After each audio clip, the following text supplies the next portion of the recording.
Shaw Tinker was a 17-year-old married mother of one who lived in Hollywood, Florida with her husband Ralph and their 11-month-old son Ralph Tinker III.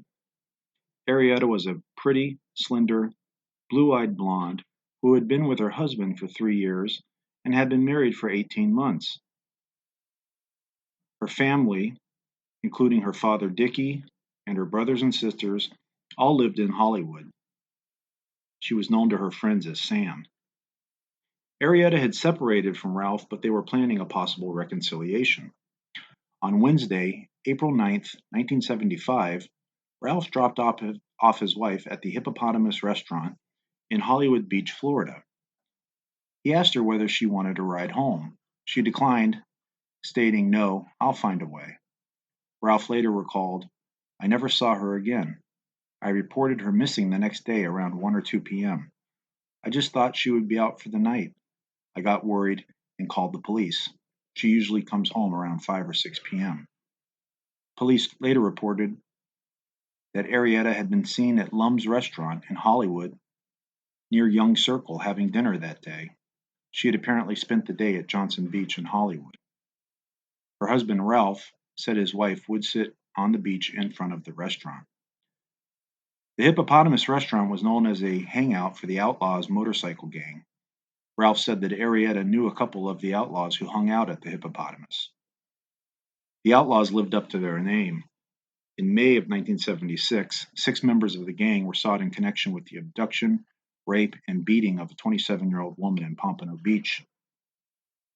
In 1975, the Hippopotamus was a fairly new restaurant in Hollywood Beach. They had a pinball machine, an open bar out front, and served beer. The owner, Norman Coate, said that there really wasn't any trouble with the motorcycle members. After being missing for 3 days, on April 12, 1975, Arietta's body was discovered in the Snake Creek Canal east of US 27 by an off-duty Coral Gables police officer who was bicycling in the area. She was found east of US 27, just north of the Dade-Broward County line.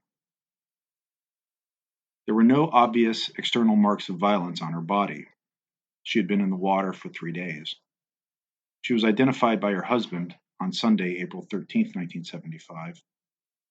When she was found, she was wearing blue denim shorts, a pink bikini top, an ankle bracelet with an illegible inscription on the right ankle, a gold chain, and a cross around her neck. Her toenails were painted red. Detective Robert Buzzo initially stated that it was unclear whether foul play was involved. Jay Klein, an 18-year-old cadet with the Lauderdale Lakes Police Department, told reporters that he knew Arietta and had seen her on the beach a few times. He described her as an attractive girl who was well liked.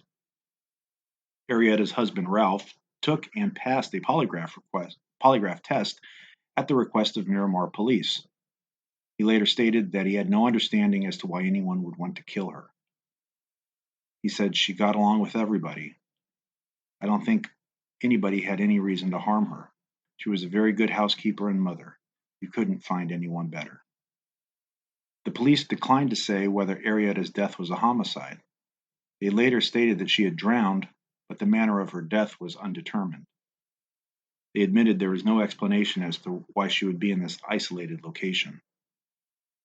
Police later stated that Arietta was known to hitchhike and use marijuana.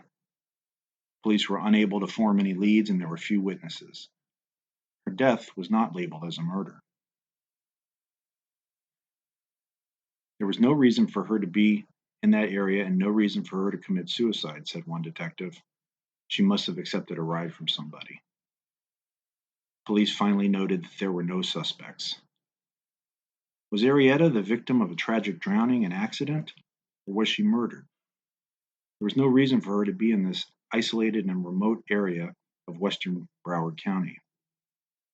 However, Arietta was one of many women who would be found in canals in 1975 in Dade and Broward counties. Thank you for listening. Please leave your comments below.